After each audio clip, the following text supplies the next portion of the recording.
Hello, everybody, and welcome to this week's episode of Analysing Anfield, your tactics and analytics podcast, courtesy of the Blood channel. I'm Josh Williams, and I'm joined as always by David Hughes. Dave, how's things, mate? Yeah, very good. Thank you, mate. Enjoying being fully back into the football now. It's good to have it back. Yeah, enjoying Liverpool back to winning ways as well. 2 wins out of 2. We weren't as spot on this week when it comes to predictions, but we weren't far off. I think you said 3-1, was it, Dave? 4-1? 3-1, I think it was, yeah. One of the two. Yeah, and I think I said 3-0. Obviously, Liverpool ended up winning 2-0 against Burnley. 6 points out of 6, so things are going well. Shaqiri's left the club, which we will speak about.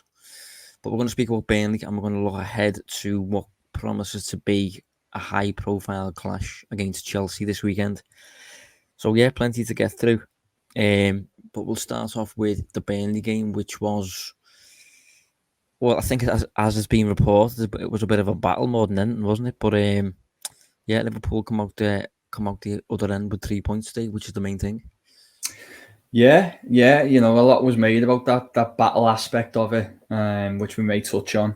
Obviously, things a little bit more lenient in the Premier League at the moment, but purely from the result side of things and performance, we probably should add, because we talked a lot about the performance at Norwich, and how you could make a case that maybe the scoreline wasn't as reflective as how the game panned out in that one, but certainly against Burnley, it was a dominant display worthy of the scoreline in the end, and one that, from a Liverpool perspective, you've got to be really happy with, because Burnley's obviously been a tricky fixture in the past, hasn't it? But it wasn't really that tricky on Saturday. Thought Liverpool did really well against a difficult challenge in Burnley, and all in all, very, very good results. Yeah, I mean, for me, it went pretty much as I expected. The course of the match, the shot counts on both sides of the game, which we'll get to, the way in which Burnley started to cause Liverpool problems. I think Burnley started quite well, actually. They were clearly trying to get in behind Liverpool's last line quite often with little curved early crosses and things like that. And it probably would have caused Liverpool more problems last season, given the centre-back crisis. But I think generally Liverpool grew into the game. I think Sean Dyche himself said in the second half, for about a 20-25 minute spell, Liverpool started playing like Liverpool, and Burnley couldn't really get a sniff. So yeah, I think it's a good performance. I think it was, for me, probably a better performance than the Norwich game, and I think that's captured in the numbers. And I think that's generally what you want to see. You want to see gradual progression. You want to see this, this concept of momentum gradually picked up as the season progresses. So yeah, I think Liverpool are generally moving in the right direction. It's good to get 2 wins under your belt. You can't get left behind at the start. Liverpool certainly aren't. But in terms of numbers, 28 shots for Liverpool against Burnley's 9. Expected goals of 2.9 for Liverpool and just 0.7 faced. So that's probably a 3-1 win, Dave. Really, when you're looking at your shout earlier in the week, last week, and 63% of the ball.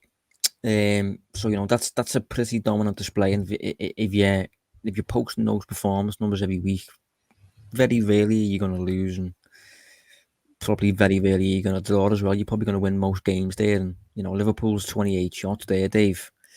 That's actually more than Liverpool posted in any Premier League game last season. Liverpool's high last season was 27. Funnily enough, against Burnley at Anfield. Big difference. We lost that game 1-0. Yeah.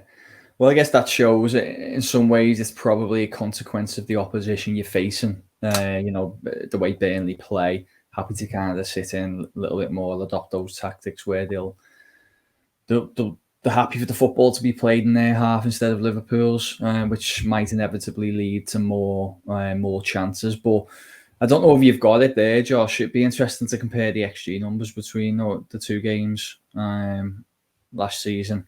I'd be surprised if it was high as that. Liverpool did a better job. I don't know whether the numbers will back us up, but certainly on the eye test, at least, he did a better job of creating more clear-cut quality chances in this game that they did in that game.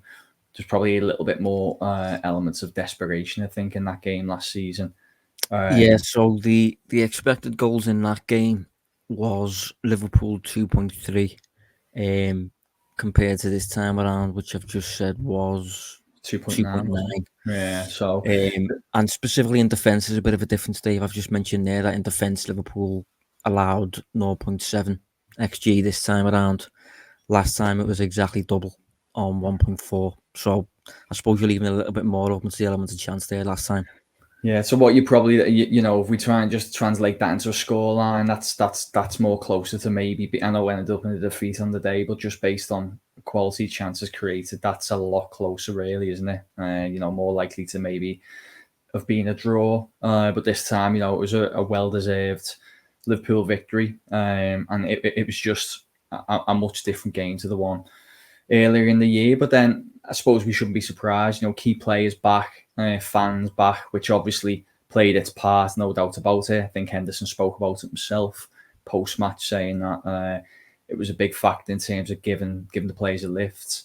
And yeah, it's really hard to summarise more than just saying it was purely from a results and performance point of view. It was one that you can be pleased with. Yeah, I think it's interesting as well when you look at those two games when we last faced Burnley and Anfield, when we faced Burnley this time around. Obviously, plenty of dynamics from Liverpool were the same, but were unchanged. But just the changes in personnel can offer such a difference, particularly in both boxes, basically. Like when Liverpool got beat by Burnley 1-0, Diogo Jota wasn't in the side. Divock Origi actually started that game. And then obviously in defence, you had Fabinho and Joel Matip, who might have came off injured. No, he didn't actually, but you had Fabinho and Joel Matip in defence there, who, Fabinho certainly is not a centre-back, we know that. And I think this time around, Liverpool just felt a lot more practical in the way they executed their game. They felt a lot more assured in defence. Obviously, Van Dijk helps a lot. And then up front, just a bit more potency, even though we probably could have scored more than the 2 goals.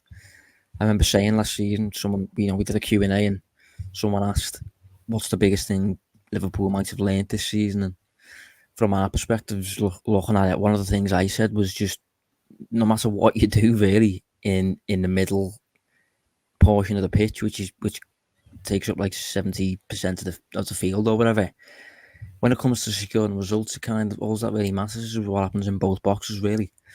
And Liverpool, I think, kind of proved that a little bit over the weekend. Jota taking chances and Mane back to his usual self. Hopefully, Salah we know is an output merchant. He wins so much in this game, but he's got that to his game. And at the opposite end, I thought Alisson was spot on. I think he's been spot on throughout the season so far, even though we're only 2 games in. And Van Dijk obviously makes a massive difference. Yeah, Alisson has been really good. Actually, started really well. I've been impressed with him so far because he's just kind of been tested in, and not necessarily excessively tested, but just on occasions he's faced a few chances that seemed to be going in last season. When he had when he wasn't available, when say Adrian was in, and goals change games. It's an old cliche, but they do. And if you concede one at Norwich, that could have changed the outcome. Conceded one against Burnley, say from where Elliott gets dispossessed in his own half, and then it goes. I think McNeil has the shot in the end, and it looks a routine save on paper. But as I said, when they go in, it can change almost the complexion of the game. So he has started really well. Been really impressed with him. Yeah, I mean it's well too early to be looking at this sort of thing that I'm going to mention now, but in terms of overperformance and underperformance for a goalkeeper, Alisson so far is top of that for the Premier League in terms of saving above expectation. He's faced 7 shots on target, saved all of them, and I think some of them as well have been, particularly in the Norwich game, quite close to goal. So yeah, when a keeper starts to overperform and he's performing to an above average level when it comes to saving shots, Alisson's doing that at the minute. But as I said, well too early to be looking at that. We can look at that as the season goes on. But it's a good sign, But yeah, I wanted to flag players as we go a little bit deeper into this game, and I'm really glad, Dave, that we've been on the Harvey Elliott train for quite a while. I like to think that we flagged him pretty early.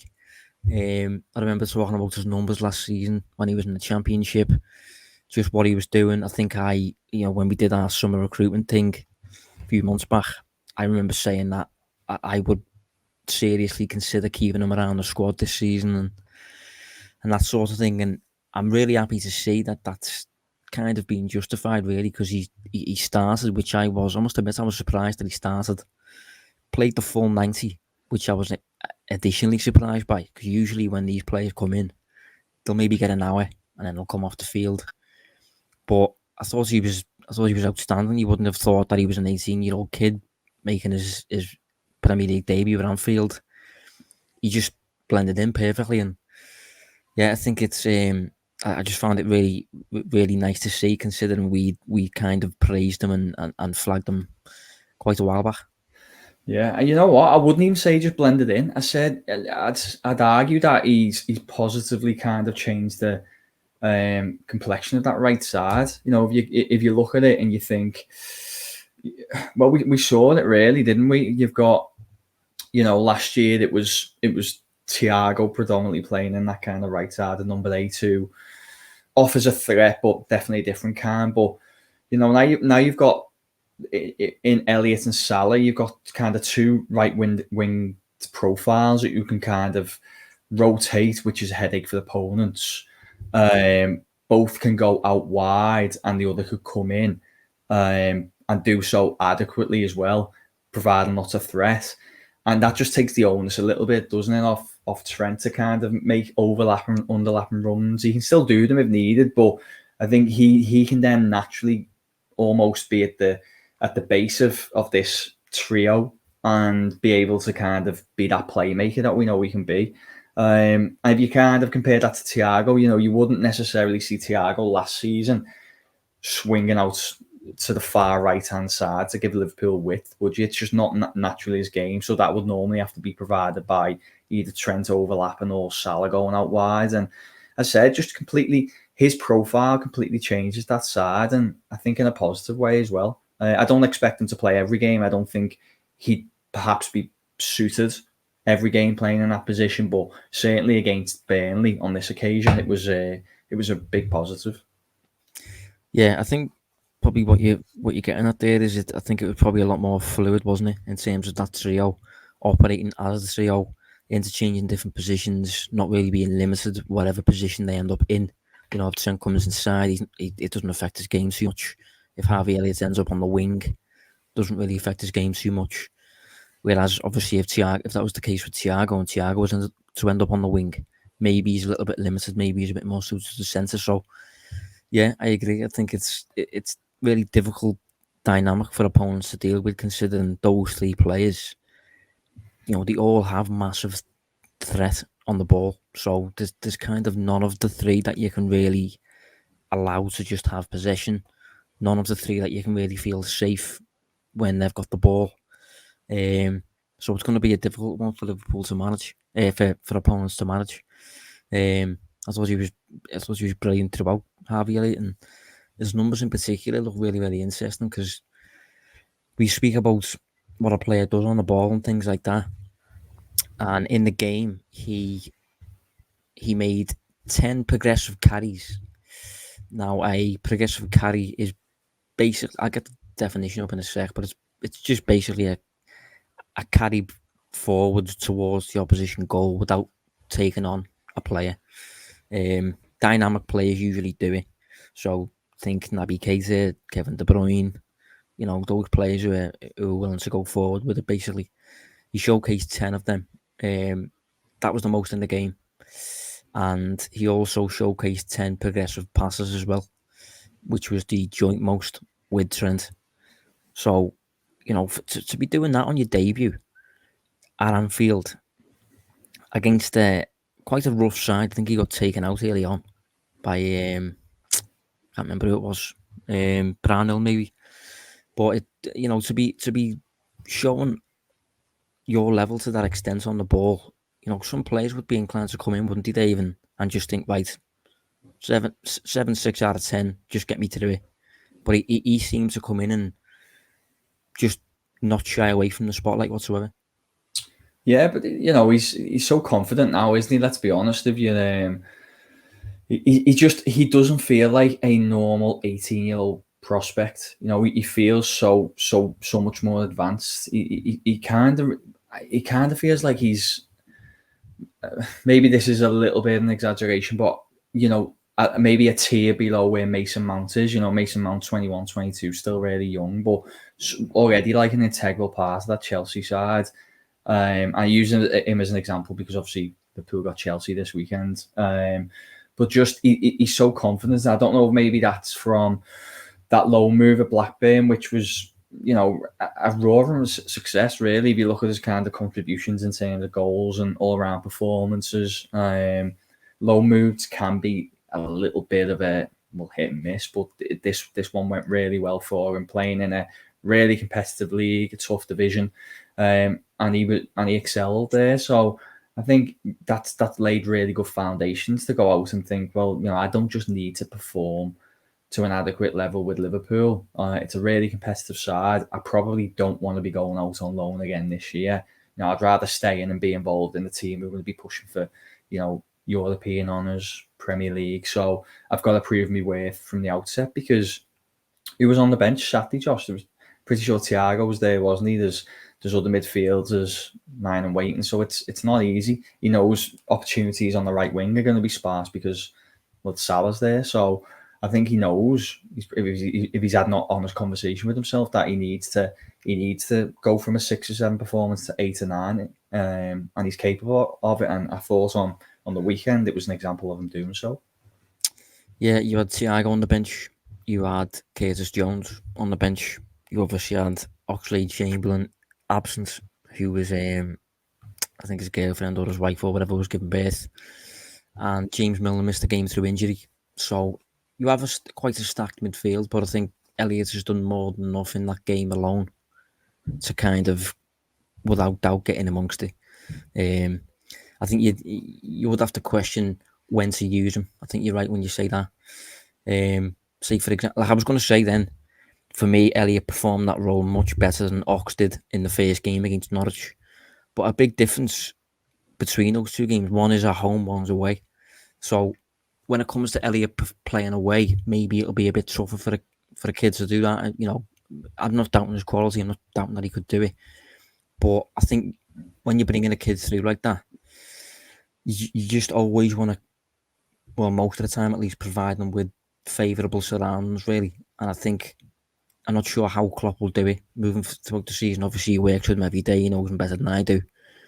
But I would be inclined to think I'm going to play him in games where I know he can play well. I know he'll be able to perform. Certain games, particularly away from home, maybe this weekend against Chelsea could be a bit tough. I'd expect him maybe to come out, to be honest. But I think generally he looks like a really good player. And I'm happy that you mentioned Mount there as well, because when we mentioned, when we spoke about the recruitment over the summer, we did the recruitment podcast, and we spoke about what this team maybe needs, what Klopp will maybe be looking for. What I said was, I think I said that Liverpool kind of lack that 8/10 type player, like a De Bruyne or a Mount or a Maddison. And I flagged like Houssem Aouar at Lyon. I flagged Pedro Goncalves, who's over in Portugal at the minute. But if you look at Elliott and the way Elliott's performed in that game specifically in pre-season, Elliott kind of is that type. I think he is very, very Mount, very, very in that mould in terms of not really being, almost feeling too attacking to be an 8, but not really delivering often enough in terms of goals and assists to be labelled as a forward. So he's kind of in between. I described him the other week on Twitter as a bit of a Coutinho type in terms of not being a midfielder, not being a forward, being something a little bit in between. And I think he's a really interesting player and a really useful squad option, considering he can play in the midfield and the attack. I totally agree. I really do. And I think there's I think there's just such a bright future for him. I think how far away is he coming on? Already, you think he'll finish this season, don't you? Being I'm cautious use the team first team regular because I think it's still probably a little bit difficult to say for sure what the best starting 11 is. I don't know if you'd agree with that, but how many minutes do we expect for him? Maybe then, because if we're talking Premier League minutes, yeah, I'll be honest, I'd be expecting between maybe 12 and 1500, something like that. I think that would be a solid season. Yeah, same. I think if you look at last season, just a few examples. So Mason Greenwood's probably a good comparison. I think when Mason Greenwood was 18, obviously United are in need of Greenwood a bit more than Liverpool are in need of Elliott. Greenwood got about 1,800, about 1,800 minutes last season. Irish Mitchell at Palace got about 1,700. Kelechi Iheanacho, who came into the side late on, got about 1,500. And Emil Smith-Rowe, who again is quite young and came into the squad late on, got about 1,400. So I think if Elliott can have this first breakthrough season at Liverpool where he gets around what you've just said, I would totally agree with that one. I think he could certainly become a major member of the squad, and there could be a case of next season. I'm not sure. It's a big one to say he become a starter, isn't it? Because especially when you think of who would usually take up that right side of midfield, well, it'll probably be Henderson, because you've got Fabinho as a 6, and Henderson never plays on the left. So it's a big role for him to have. Maybe you could have a number 10 spot if Liverpool was to play a 4-2-3-1 shape and things moving forward. But I do think that if he can get around 1,500, I think that would be a great season for him. And I think it'd be good for this show, to be honest. But I think one thing I wanted to flag, he's being touted as Shaqiri's replacement, if you like. And I think they are quite similar in terms they're both left-footed. They can both play roughly as a number 8 / right-sided forward type player. But a difference between Elliott and Shaqiri is what they do without the ball, I think. And I can capture that using the pressure numbers that we mentioned last week in reference to Naby Keita. Last week I flagged Naby Keita as having a decent start, and he was the keenest presser for Liverpool against Norwich. So over the weekend against Burnley, for pressures during the match, Harvey Elliott top for Liverpool and quite comfortably. In the game, he posted 27 pressures. Second was Jota on 16, then Trent on 16, Keita on 14, Tsimikas on 14. So Harvey Elliott posted 27. So I think he's got a very, very similar profile to Shaqiri overall. But I think he's just more in that Liverpool Klopp way of when we lose the ball, I think he seems more inclined to work, basically. Yeah, and it was a test on that side as well, because a large portion of Burnley's attacks were going down that left because of, obviously, got McNeil, haven't they? So to kind of still perform so impressively without the ball, pressing well as he did, I think is important, because it could have potentially been an area of vulnerability if he didn't have that, tool in his locker. But he don't, the numbers back it up. He was really aggressive without the ball, and it just shows that he is this kind of Liverpool profile in so many different ways. It's not just in terms of in possession; it's out of possession as well. Sorry. It's there's just a lot to like about him, isn't he? And there's a reason why Jurgen Klopp speaks so highly of him. With a smile, which is even by his standards is quite rare. But rightfully so, because he's just 18 and he looks like he could have the highest of ceilings, really, in terms of what he could produce. Just as a total sidetrack, Dave, you just mentioned Dwight McNeil there. I actually thought he played really well, specifically in the first half. I was impressed with his directness and Liverpool's defence on that side. Really quite struggled to cope with him, really. And obviously, Everton have been linked. And just on the back of watching the game, I could, not that I couldn't anyway, but on the back of watching that game specifically, I could see why Rafa is looking at him for that Everton team. Yeah, I'd agree. I think McNeil would be a decent signing for Everton actually, because I think he'd be used in a similar, not exact same, but in a similar manner to how he's used at Burnley. You know, being quite an old school kind of direct winger. I think although he's very one footed, isn't he? I think he does things that are very good. That kind of overcome that limitation. I think he uses his body really well. He turns on the spot really well, and he gets himself out of tight positions with dribbles that you wouldn't normally expect such a one-footed player to do, because you kind of know what they're trying to achieve. You know, they're trying to get onto the left foot and swing crosses into the box, but he always seems to be able to cause defenders issues. And I think, you know, although he's pretty rigid in what he offers, what he does do, he's very good at it, and I do like him. The only thing is, Josh, I don't know where you stand on this. His output is not amazing, and I can't gauge where that ends at him and where that's as a result of maybe just playing for Burnley, if you know what I mean. No, I get what you're saying. I think that's kind of like an age-old question, really, isn't it? How do you conclude that question? Really, I don't think I'd ever see him linked or moving to Liverpool or anything like that. I don't think he's that type of player, but in specific systems, I suppose he would be a problem. And I think if you look at specifically the way Everton have played in the first two games, the way they've attacked and things, he just looks really well suited, and I think his numbers would naturally receive a bit of a boost. I don't think he'd be, ridiculous levels or anything like that, because at the end of the day, he's in the traditional mold of a left-footed left winger. So I think at best he's probably having a season like, remember the season that Ryan Fraser had a few years ago for Bournemouth? Probably something like that. Inevitably them linked with the likes of Everton on the back of it. Yeah, it's funny how it works. But yeah, back to Liverpool anyway.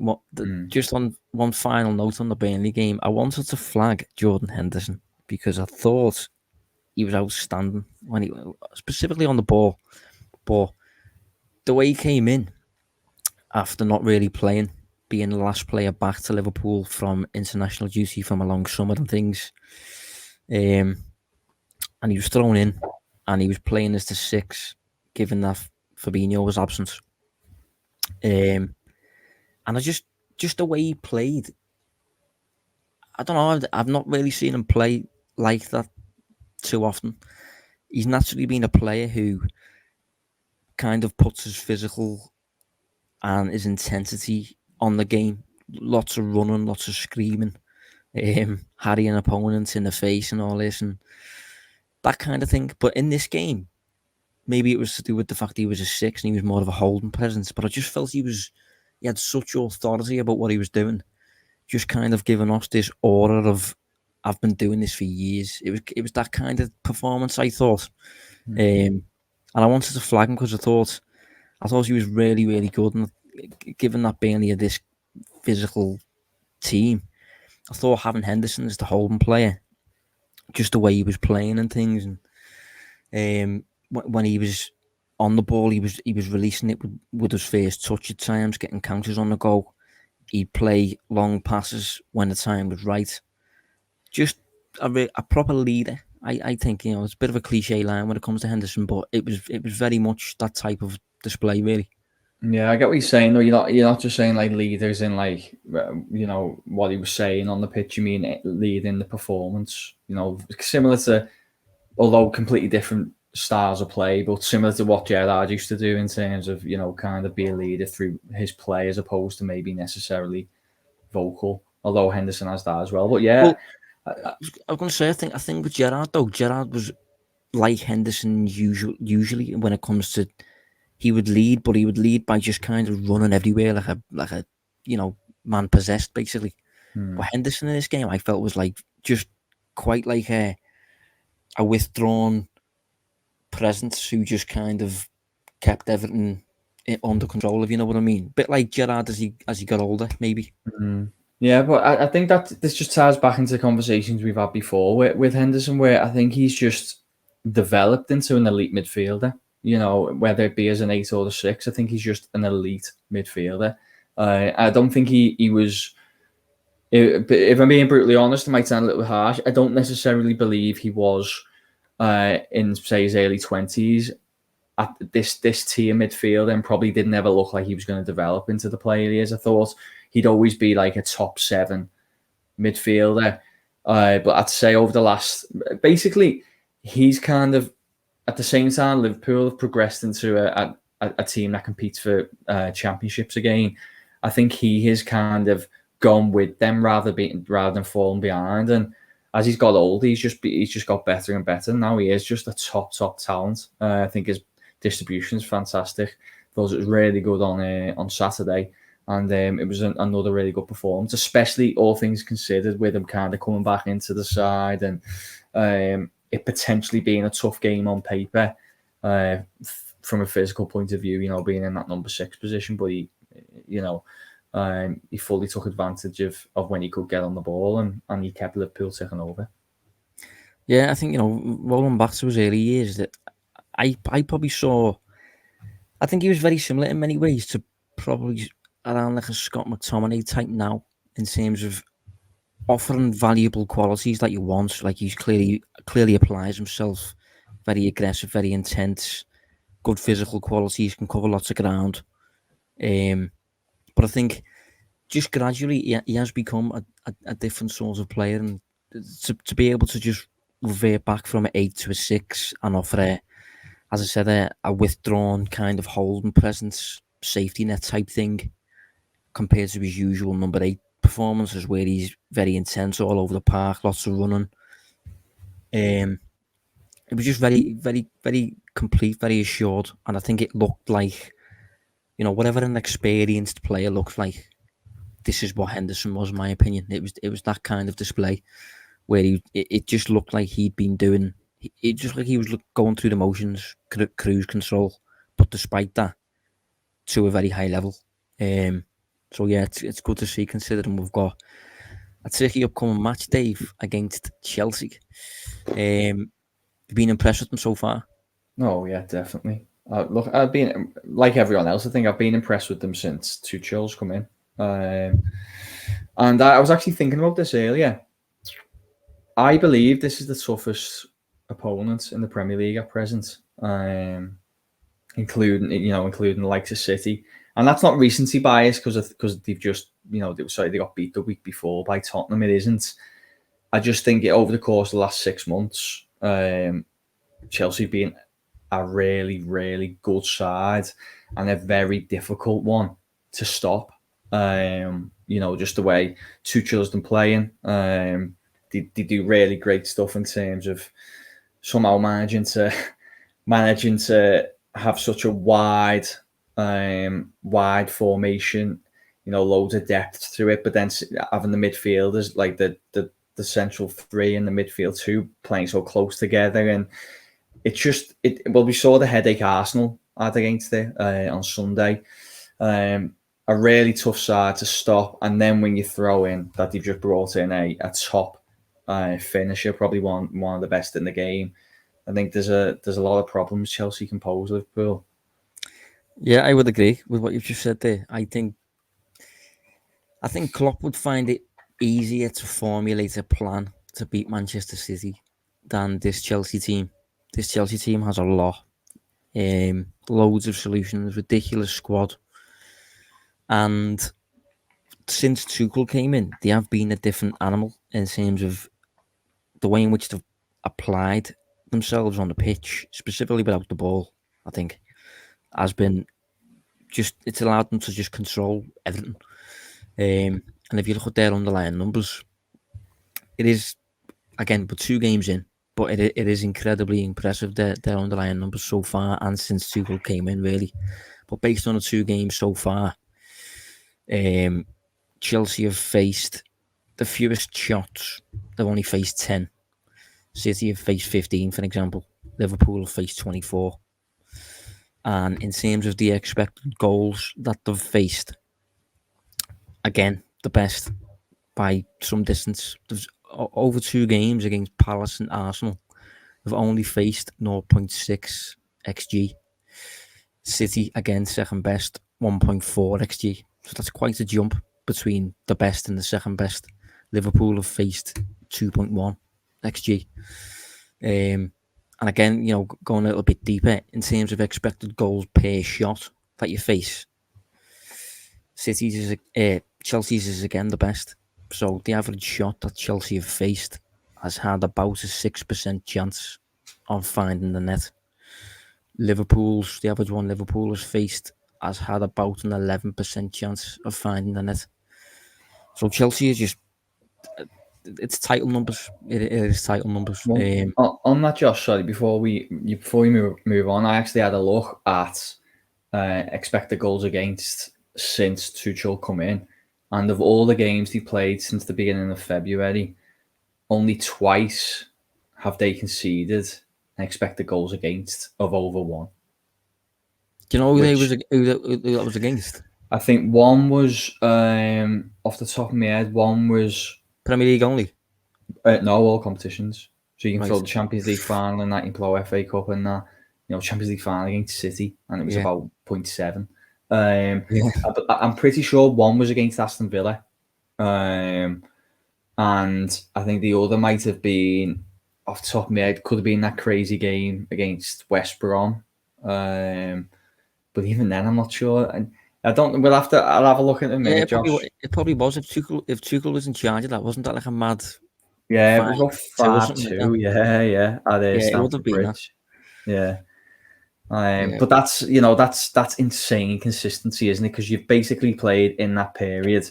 You've probably played every Premier League side or close enough.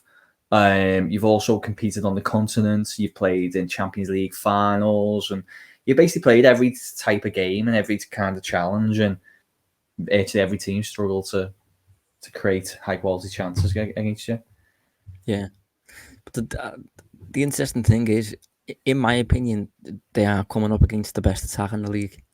I think City have arguably got the best attack when it comes to facing the minnows, basically, the dross at the bottom of the league, basically. But when it comes to an attack that's suitable to facing anyone, I think Liverpool's is probably the best in the league. And if you look at shots so far this season, Liverpool are top for shots on 47. Chelsea, for a perspective, have taken 35. City have taken 35. Man United have taken 31. And then when it comes to expected goals, Liverpool are top of that as well. And expected goals of 5 so far, followed by City on 4.6, West Ham on 4.5, Chelsea on 3.8. So it's the best defence in the league coming up against the best attack in the league, probably. I think that's how you could paint it if you wanted. But it's going to be interesting considering some of the matchups of the game and maybe what the impact of Romelu Lukaku will have. Did you see his debut the other day, Dave? Yeah, I did. He performed that. Yeah, he performed exactly how I expected. He was dominant. Really benefiting from being. I thought it was really interesting by the way that he described himself as dominant. Yeah, that's a confident man. Now it is. Yeah, I mean, it's easy to be that confident afterwards, but I don't know. It was just honesty, wasn't it? What else could he say in that situation? It was such a commanding display.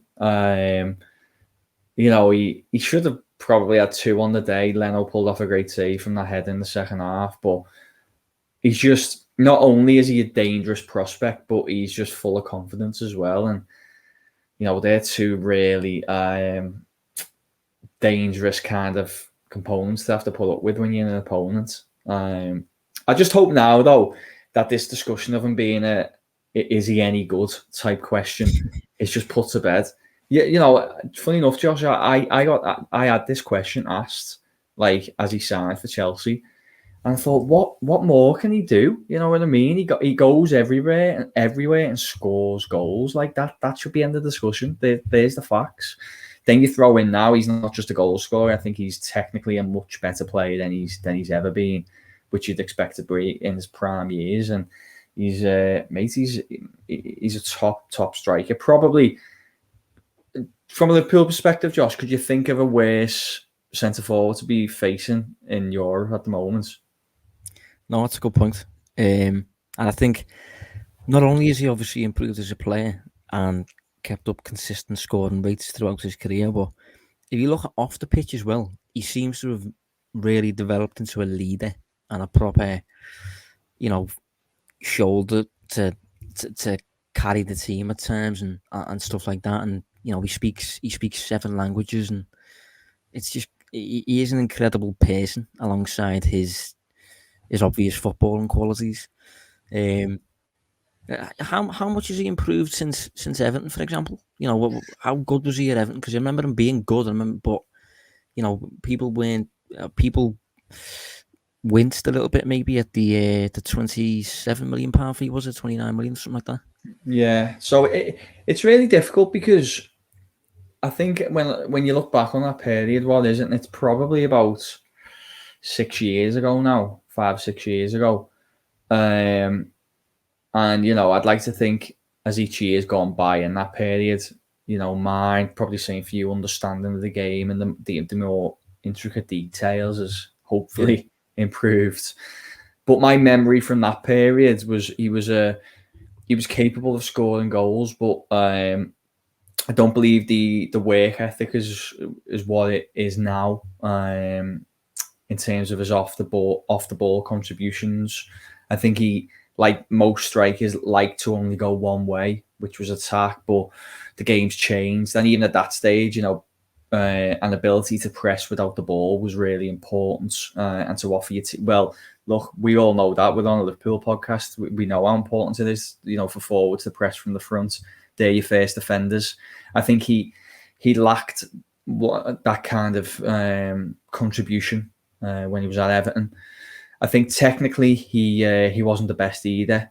I'm not saying he was the worst. I think that kind of got inflated when he got to United, that he couldn't trap a ball and all this. I never think he was that bad, but I don't think he held it up when it came into his feet as well. I don't think he used his body as well as he is now. We saw so much of that on Sunday. So to answer your question, I think he's definitely developed. I think his goal scoring is probably as good as it's ever been. Well, maybe a little bit better, but I just think his all-around game, centre forward play, has gone up a notch or two whilst he's been over in Milan. Yeah, I mean, I've just got up a completely, well, I suppose you could argue, irrelevant comparison here between two players that probably shouldn't be compared. But I've just, for Liverpool perspective, I've compared them to Mo Salah from now, dating back all the way to 2015. For perspective, 2015, Salah had just permanently joined Roma. So since then, and over that period, Salah's started, or we'll do appearances. Salah has appeared in 212 league games, and Lukaku's appeared in 213. Salah 125 goals, Lukaku 119 goals. So just two absolute top performers there who were doing a lot for their own teams in attack. But going back to his recent debut, obviously against Arsenal, I do think Arsenal was awful when it comes to nullifying them and generally presenting them with a platform to struggle. I think the Pablo Mari was all over the place, and the protection he was getting was terrible. And it will be a different story at Liverpool, and obviously we have to talk about the whole battle that is likely to materialise between Lukaku and Liverpool's centre halves. It's nice to have centre halves back. I am inclined to think Lukaku will pin himself on Matip rather than Van Dijk, but it is quite mouthwatering, isn't it, Dave, when you think about a forward, a striker who's that complete with so few weaknesses, coming up against arguably the best two centre back pairing, the best centre back pairing in the league, and certainly for me the best centre back in the world. Yeah. I mean, you've just said it, especially for the neutral. But I think even fans on both sides will be enjoying it. It's tough to predict how that'll play out. I think if I had to guess now, I'd say it'd probably be a little bit of a few victories each side in what will be a really tasty battle. I don't know if there's any concerns about Van Dijk has this battle come quite early on in his return? You know, because he hasn't really been tested as of yet, has he, since he's come back? I mean, no. Then again, I suppose he would have been competing up against Chris Wood on Saturday, but you know, we're talking about a completely different beast in Lukaku, and I think this time 12 months ago, this would have been, you know, a really kind of two players at the top of the game. 12 months on, we could be doing Van Dijk a massive disservice, but there's just a few unknowns with Van Dijk at the moment. Not in terms of being a really good central defender, we know that, but just in terms of, and we talked about it on the Norwich podcast, didn't we, Josh, that just in terms of, like, you know, a top central defender, we know he's there, but Van Dijk's level's a little bit higher than that, and you know, is he back up to that level? We'll wait and see. But I do think it's going to be really interesting to see how, especially those first few kind of one-on-ones, maybe not even necessarily, you know, Lukaku dribbling to Van Dijk. I don't mean that, just those first duels, you know, that first battle in the air, you know, the first time it comes into Lukaku's feet with Van Dijk right up behind him. It'll just be interesting to see who comes away victorious in those moments. Yeah, I mean, they have met in the past. They met when Lukaku was at Manchester United, and that was at Anfield, and I think there was one battle at Old Trafford as well. And generally, looking at the clips attached to those games, Van Dijk was coming out on top for me. But I think it's reasonable to say that was Van Dijk's peak, and in terms of Lukaku, that was certainly not his peak. He kind of gone on to be brilliant. He was brilliant before that.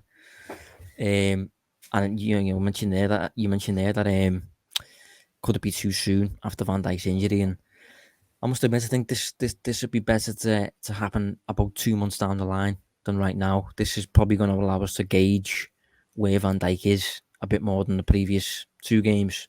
But it has looked to me like he's been playing a little bit within himself. It's looked to me that he could be a bit more dominant if he wanted to, but he's opted against it a little bit and stayed in second gear, stayed around the 8 out of 10 mark rather than pushing for 10s. So it is going to be a really interesting battle to watch. And I think Liverpool generally ahead of those players will just deal with Chelsea a lot better. Last time Liverpool faced Chelsea, you know, Wijnaldum was the whole midfielder. Curtis Jones was in midfield. You had a centre-back pairing of Fabinho and Ozan Kabak. So Liverpool were just not suited to facing Chelsea at that time, and Chelsea kind of played around Liverpool. And I think Timo Werner in particular was a big problem for Liverpool. He got caught offside quite a few times, but I remember before the game, Thomas Tuchel was asked, you know, he was asked, why have you benched Olivier Giroud? And he said, speed. He said speed against the high line. So that's going to be the case once more, I'm assuming. The only difference being, rather than exploiting speed against the likes of Kabak and Fabinho, you've now got to exploit that speed against Van Dijk and Matip, which, you know, that those players should, in my opinion, be better suited to coping with the likes of Werner. Yeah, it'll still a tough one though, isn't it? I think these are the team that are really going to test that high line. Well, I think it's interesting. I think it's interesting that in the Arsenal game, Werner was benched. He didn't come on till the 90th minute. When Liverpool last faced Chelsea at Anfield, in the game before Chelsea faced Man United, Werner again was benched. Played about 12 minutes in that game. So this is the second time in a row that Tuchel's faced Liverpool and benched Werner the week before. Whether there's anything in that, I don't know. But I think it's interesting considering the amount of running and the amount of, you know, the danger in behind and he's responsible for providing. And how, you know, thinking about Lukaku and Werner as a duo and what that could do to disrupting a last line. It's going to be difficult to defend against Dave, I think, to say the least. Yeah, that's it. You know, he's Werner, for all his inefficiencies in terms of finishing, which, you know, was only in one season. He's proven to be a good goal scorer in years gone by, so that might change this year. But in terms of his inefficiencies there, you know, he is a really good forward to have. He's, you know what, Josh, isn't he quite a certainly the Chelsea version of Werner is quite a rare forward in that his contribution isn't best measured in terms of his output. His contribution is best measured in terms of what you actually watch him doing from a tactical standpoint for the side. And there's not many forwards who you kind of do that with. You know, other forwards will kind of have some sort of. Well, I think a player who fits that bill actually is probably Jeremy Doku, comes to mind. His output is non-existent really when it comes to goals, assists, shots, key passes and stuff like that. But if you watch him play, he's quite obviously very difficult to defend against. Yeah, he is a good example. Obviously, someone we talk about on here, haven't we? But yeah, so that's Werner's thing, and that's why I still think he's a. You know, people talked about him being a bit of a flop and things, but I think he's been far from it, and I still think he's a really important forward and one who definitely, you know, against the right opponents can be a crucial player. From a Chelsea point of view, they'll probably look at him this week and think he gives them a good opportunity for some success. I mean, yeah, if you're the betting person, I'd probably bet on a fair few offsides in this game. But, you know, if one or two of them come off, they could definitely test Liverpool in terms of getting back in, you know, getting back in with the likes of Werner and getting back into shape and hopefully cutting out shooting opportunities. Yeah, I mean, this is Liverpool show, so we don't want to big Chelsea up too much.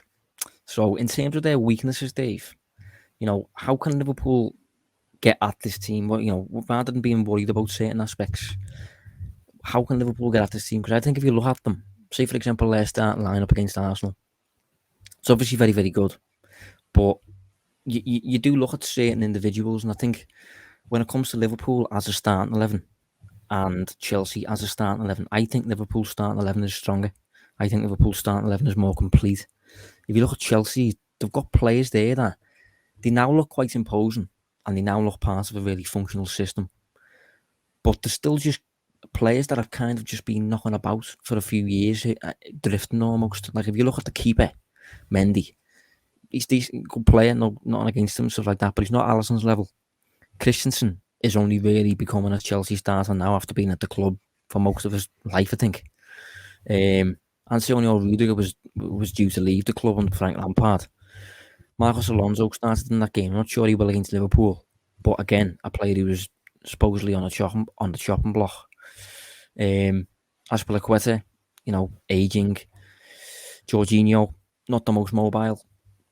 So, although I think these players playing to this level is testament to Tuchel's coaching, I think that from a Liverpool perspective, there is enough there to go at, isn't there? There's enough there for it to be quite an even fight at both ends. Yeah, from a 1v1 duel perspective, you know, man for man perspective, you're definitely right. You look at Alonso, you think, how great is Alonso? He's got threat going forward defensively.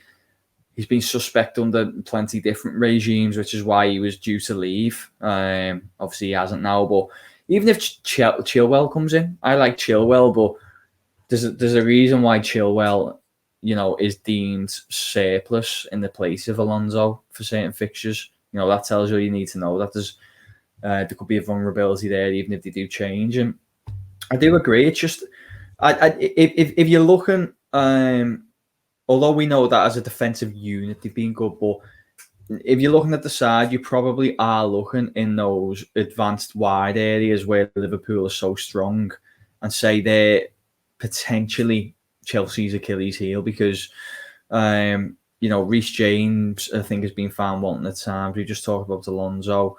You know, a back three does tend to have more space out in those wide areas anyway, more opportunities for 2v1s. Now, I wouldn't say that Liverpool would go with Elliott again, but if you kind of picture that right side of Salah, Elliott, Trent in behind, and then you look at who you'd be up against, I think you could have a lot of joy there. It's just converting those kind of moments where you can come out on top into shooting opportunities, and I think that's what other opponents have struggled to do. But if someone's going to do it, I think it's Liverpool. And But by no means am I saying, Liverpool are massive underdogs here. We know they're not. And I think the fact it's at Anfield as well is a massive leveler. Well, I'd say it was level on paper anyway. Maybe tipping the scales marginally in Liverpool's favour because it's at Anfield with a full house. Yeah, I would agree with that. But I think it's going to be interesting to see how Tuchel goes with this one, because I think if he was to go man for man at the back there, Aspilicueta, Christensen and Rudiger against possibly Salah, Jota, Mane, I think that's potential problems there. Whereas I think at the opposite end of the pitch, if Liverpool was to go man for man with Lukaku, probably Mount and probably Werner, who is going to be with say Van Dijk, Fabinho and Matip or whatever, or maybe as one of the fullbacks will tuck in or whatever. I think Liverpool just defensively, I think, put it this way, I think if you was to make a combined 11 of these two teams, I think of the back five, the goalkeeper and the back four, I think you've got mostly Liverpool players, really. I think you've got the keeper. I think you've got Andy Robertson. For me, I'd have Trent over James.